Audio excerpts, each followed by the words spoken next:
नमस्कार श्रोते हो, मी अर्चना रवींद्र शिर्के माऊली कथाकथनमध्ये तुमचे पुन्हा एकदा स्वागत करते. आपण ऐकत आहोत बारी, लेखक रणजित देसाई. सावरीच्या झाडाजवळ येताच त्याला बेरडवाडी पुरी दिसू लागली. पूर्वी जी बेरडवाडी टेकावरून सुद्धा अर्धी मुर्दी दिसायची, तीच बेरडवाडी आता उघडी बुडकी दिसत होती. गावात संध्याकाळची हालचाल कुठेच दिसत नव्हती. पोरांचा गलका, बायांचे भांडण, गुरांची वर्दळ, मधून मधून उठणाऱ्या हाका, सारेच कुठे गप्प झाले होते. तेग्याने एक दीर्घ उसासाट सोडला आणि तो सावरीचा उतार उतरू लागला. गाव जसजसे नजीक येऊ लागले तसतसे त्याचे मन थरथरू लागले. त्याचे पाऊल उचलेना. बेरडवाडीत आता कोण असेल? आपल्या मागे गावात काय घडले असेल? अनेक विचार त्याच्या मनाचा थरकाप उडवीत होते. खालच्या मानेने तो गावात आला. तिरक्या नजरेने त्याने आपल्या घराकडे पाहिले आणि त्याला 3 महिन्यापूर्वीचे घर दिसलेच नाही. घराला चुना फासला होता. मध्ये तांबड्या रंगाचे पट्टे उडले होते. पाहत असताना तेग्याला काहीतरी चुकल्यासारखे वाटत होते. घराची पायरी चढताच त्याने हाक मारली, लगमा. लगमा गडबडीने बाहेर आली. तेग्याला पाहताच तिचे मन हरकले. ती तशीच पुढे आली आणि तेग्याच्या पाया पडली. बरी हायस नव? हाय. ईश्वरा कुठं हाय? केंद्रावर गेल्यात. आन सिद्धा? असेल हतच कुठंतरी. इल म्हणत लगमा आत गेली आणि पाण्याचा तांब्या आणून तेग्याच्या हातात दिला. तेग्याने खळखळा 2 चुळा भरल्या, तोंडावर पाणी मारून घेतले आणि उरलेल्या तांब्यात तसाच पायावर उपडा केला. हुश्श करून तेग्याने डोईचा फेटा सोडला आणि फेट्याच्या शेवाने तोंड पुसून त्याने कट्ट्यावर नजर टाकली. सिद्धा कट्ट्याच्या कडेला उभा राहून तेग्याकडे एकटक पाहत होता. तेग्या त्याला पाहतच हसला, पण सिद्धा मात्र हसला नाही. तेग्या म्हणाला, ये पोरा. सिद्धा उभा होता, तिथेच होता. लगमा ओरडली, अरे जा की, तुझा आजा नव्हत्यो. गाल फुगवून सिद्धा म्हणाला, माझा पेढा कुठं हाय? गुलामानं याद ठेवली आहे बघ अजून, म्हणत तेग्याने खिशातून पेढ्यांचा पुडा काढला. सिद्धा हसला.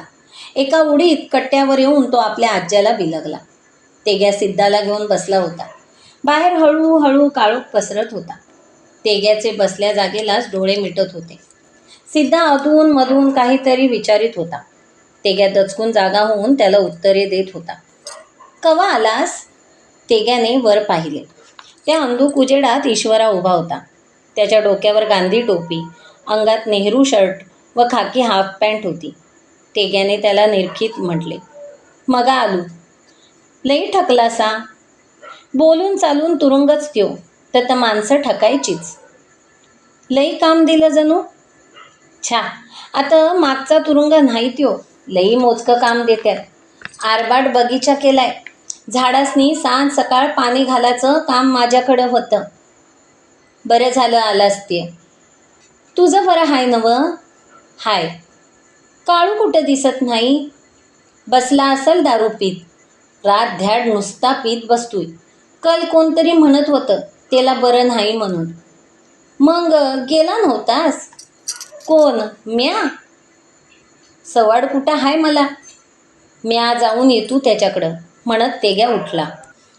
आता रात झाली या, जा सकाळी. नाही, जाऊन येतो म्या, म्हणत तेग्या उठला. ईश्वरा घरात शिरला. सिद्धा म्हणाला, आजा मी येऊ? नगले का, रात झाली, जा घरात, मी एवढ्यात येतो बघ. सिद्धा आत पळाला. तेग्या अंधारातून काळूच्या घराच्या रोखाने ठेचाळत निघाला. काळूच्या घरासमोर येताच त्याने हाक मारली, काळू? कोण? आत ये. आतून आवाज आला. तेग्या पायऱ्या चढून आत गेला. आतल्या खणात एका कोपऱ्यात काळू घोंगडे पांघरून पडला होता. जवळच चिमणी भगभगत होती. कोण ते? काळूने मान वर करून विचारले. कोण? तेग्यादा. कवा आलास? काळू उठत म्हणाला. तेग्या पुढे झाला. त्याने काळूला मिठी मारली. काळूचे अंग तापाने फनफनले होते. तेग्या म्हणाला, आत्ता हे चालू. घरात समजलं तुझ्या जीवाला बरं नाही म्हणून. ताप हाय जणू. फार झालं बघ तेग्यादा. सारखं अंग पेटतया. नुसता जमिनीला पडून हाय. वशीत घेतलंस? कसलं वशीत आणि कसलं काय? केंद्रात देत्यात नव. खुळा हाईस तेग्यादा. गावचं वाटोळं झालं केंद्रापायी. आणि त्या टिकल्यांनी काय होणार? तेग्याने उसासा सोडला. तुकाराम भेटला होता भूतराम हट्टीला. त्याची सून आणि पोरगा कामावर गेला म्हण. कणहत धापा टाकीत काळू म्हणाला, काय विचारू नगस. गावचंच 3-13 झालं. आता हाईसच तू. दिसल गावात एक रतन पॉर राहूस तयार नाही. म्या लई खटपट केली. काय खावं म्हणत्यात. काळूला पुढे बोलवेना. तो तसाच पडून राहिला.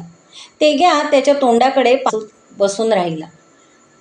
काळूची बायको बाहेर आली. तेग्याला पाहताच ती म्हणाली, कवा आलसा? आता हेच आलू. काळू बायकोकडे वळून पाहत म्हणाला, आतनं वाटकी घेऊन ये. काळूच्या बायकोने वाटी आणून त्यांच्यासमोर ठेवली. काळूने उशाची बाटली काढली आणि दारू वाटेत ओतली. दारूच्या उग्र वासाने ती खोली दरवळली. काळू तेग्याला म्हणाला, घे. तेग्याने वाटका उचलला आणि तोंडाला लावला. काळू ओतीत होता. तेग्या पीत होता. कुणी कुणाशी काही बोलत नव्हते. अचानक ईश्वरा आत आला. त्याने दोघांकडे पाहिले आणि म्हणाला, तकडं लगमा जेवण रांधून तुझी वाट बघतीया आणि तू हत ढोशीत बसलासा होय? पिकल्या केसांची तरी लाज धरायची होतीस.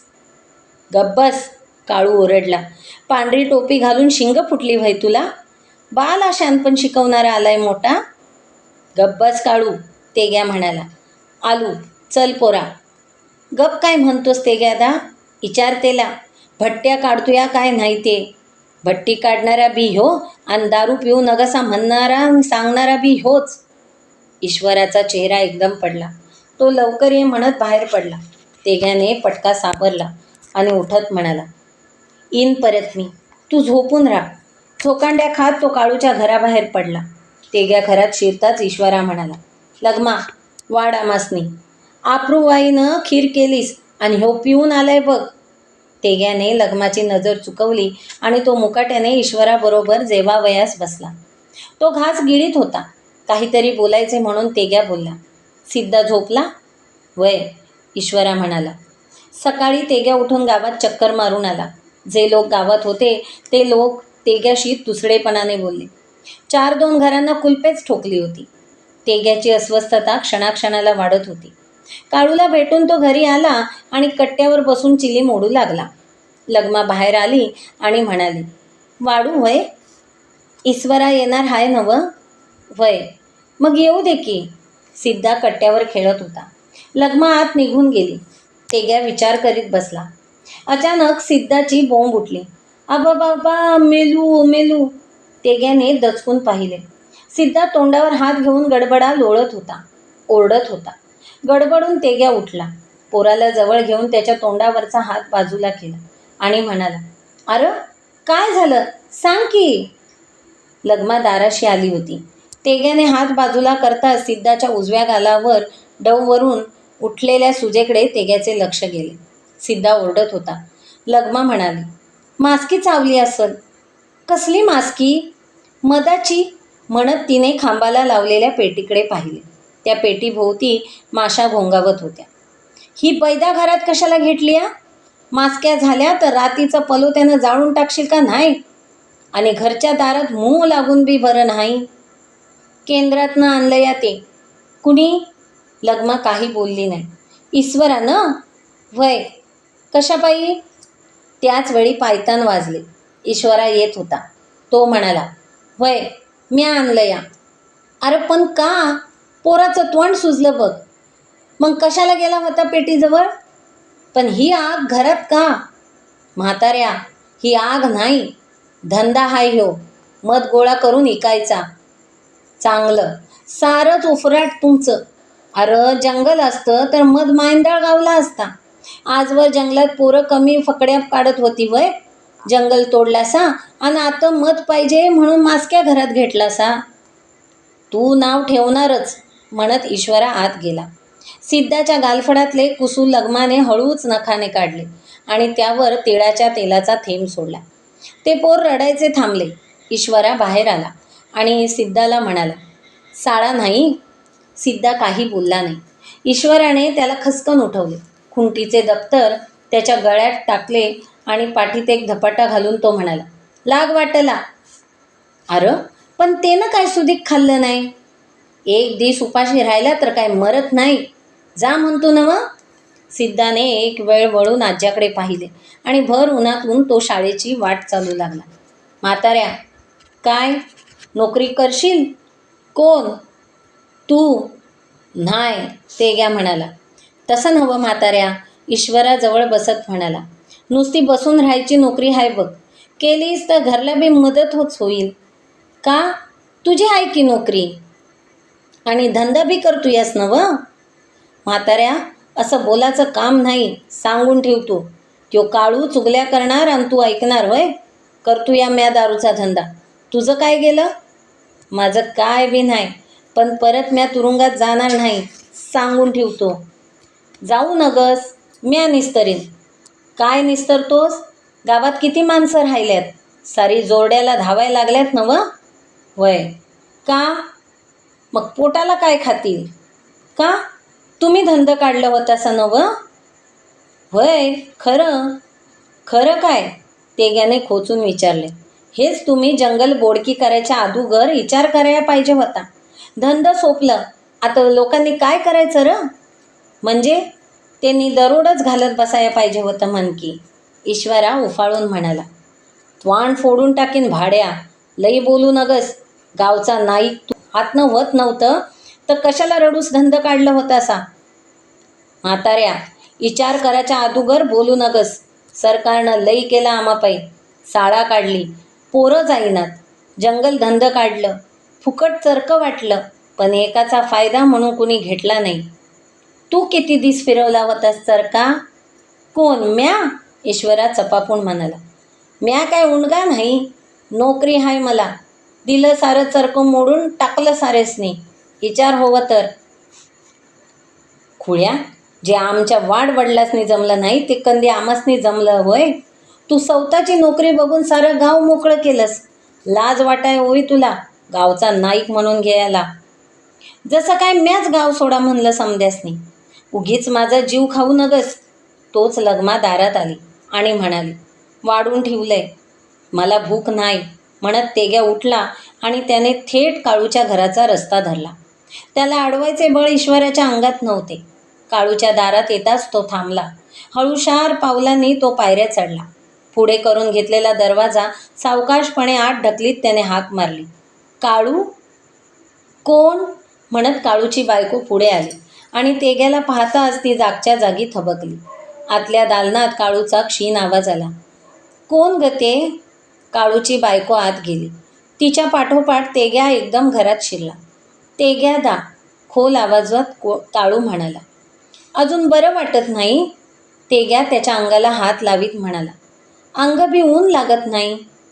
म्हातारपणी हे असंच चालायचं तेग्यादा. कुठला रोग आणि कुठलं मसन. वशीत तरी घे साठणं.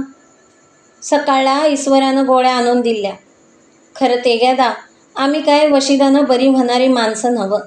कुठंतरी झाडाचा पाला पाचोळा खाऊन टाण होणारं गडी आम्ही. कंदी असल्या गोळ्या खाऊन होणार हाय वय? दोघंही मन मोकळेपणाने हसले. काळू म्हणाला. तेग्यादा, आता गाव म्हणजे मसनटी झाली या. कोण कुणासंग बोलाया तयार नाही. मग असं जमिनीला टेकलं तर बघणार कोण? वय काळू, माझं 3 महिनं तुरुंगात कसं गेलं ते बी कळलं नाही. खरं आज एक येळ जायचा म्हणजे काय नवंच ते. मागल्या वेळेस मी तुरुंगातून आलो त्या वेळेस गाव कसं भरलं होतं. खरं आता? तेग्यादा, खरं हाय ती. लोकांचं धंदा सोपलं. नुसतं शात करून पोट भरायचं म्हणजे ते बी होत नाही. जंगल तोडल्यापासनं आमचं धंदा नाहीनं पण झालं. करणार काय? दीर्घ उसासा सोडून काळू म्हणाला. काळू, आणि एका वर्षात ह्या गावात एक तरी माणूस राहील वय र? तेग्यादा, काय बी होऊ दे, गाव जाऊ दे, पण आम्ही मात्र कुठं जायचं नाही. काळू निर्धाराने म्हणाला. वय काळू, पण आम्ही जगलो वाचलो तर हे समज. म्या पण तेच येवजलं. काय खायला नसलं तर झाडाचा पाला खाईन, पण गाव सोडणार नाही. खरंच काळू, आमचं डोळं आता लवकर मिटावं बघ. खुडा हायस तेग्यादा. ते काय आमच्या हातात हाय वय? करणारा सवरणारा वर हाय. त्यो करल ते सई. खरं हाय काळू, तेग्या म्हणाला. तेग्यादा, जेवलास? भूकच नाही आज, तेग्या नजर चुकवीत म्हणाला. काळूने बायकोला हाक मारली आणि तेग्याला वाढावयाला सांगितले. काळूच्या घरची आंबील भाकरी खात असताना तेग्याचे डोळे भरून आले. जेवण झाल्यावर तेग्या काळू शेजारीच अंगाचे मुळकुटे करून झोपला. दिवस चांगला कळल्यावर तेग्याला जाग आली. त्याने काळूकडे पाहिले. काळू अजून घोरत होता. तेग्या तसाच चुपचाप उठला आणि घराकडे निघाला. चालता चालता त्याचे लक्ष एका घराकडे गेले. घरातून रडणे ऐकू येत होते. घराच्या कट्ट्यावर 5-6 माणसे जमली होती. तेग्याने एकाला विचारले, काय झालं? काय नाही, यल्ल्याचा पोरगा जोरडेस जाऊ लागलाय. तेग्याने खाली मान घातली आणि तो घराची वाट चालू लागला. घराला बाहेरून कडी होती. लगमा आसपास कुठेच दिसत नव्हती. तेग्या घरात न जाता कट्ट्यावर बसला. वेळ कसा काढावा हेच त्याला समजत नव्हते. काय करावे हेच त्याला सुचत नव्हते. तेवढ्यात घामाघूम झालेली लगमा येताना दिसली. उन्हाने तिचा चेहरा लाल बुंद झाला होता. ती कट्टा चढताच तेग्याने विचारली, कुठे गेली होतीस? केंद्रात. का ग? कडी काढता काढता ती म्हणाली, रोजच जातो या ह्या वक्ताला. भांडी घासूस? तेग्याने दाराकडे पाहिले, पण लगमा केव्हाच आत गेली होती. तेग्या तसाच त्या उघड्या दाराकडे कितीतरी वेळ पाहत राहिला. तो तसाच बसून होता. किती वेळ झाला ते देखील त्याला कळले नव्हते. त्याच्या डोक्यात निराळेच विचार थैमान घालीत होते. तेग्यादा, तेग्याने मान वर केली. म्हातारा यल्लू कट्ट्याला लागून उभा होता. त्याचे डोळे तांबडे लाल झाले होते. पांढरे केस विस्कटले होते. कोण? यल्लू? बस की. नाही बसत, जा तू घरला. आज पोरगा गेला म्हण जोरड्याला? वय. मग घरात कोण? म्हातारी आणि तू दोघंच? मग कोण? तू येणार? यल्लू म्हणाला. तेग्यादा, लई नाक उडवू नगस. तुझ्यावर सुधी हीच पाळी येणार हाय. तुझ्या पोराला आणि सुनाला दोघांना बी जोरड्यात जावं लागणार आणि मग तू एकटा राहणार या घरात भूतासारखा. यल्लाप्पा मोठ्याने हसत म्हणाला आणि काहीतरी पुटपुटत निघून गेला. तेग्याच्या अंगावर एकदम काटा उभा राहिला. तो ताडकन उठला आणि त्याने गावाबाहेरची वाट धरली. गावाच्या वर असलेल्या दरडीवर तो चढला. त्या टेकडावर रचलेला गरडा ढासळला होता. दगड विखुरले होते. क्षणभर तो तसाच उभा राहिला. बघता बघता त्याचे सर्वांग थरथरू लागले. त्याच्या पायातली शक्ती एकदम नाहीशी झाली होती. तो मटकन खाली बसला. हुंदके देत पुटपुटला, नागी, काय करू मी आता, काय करू?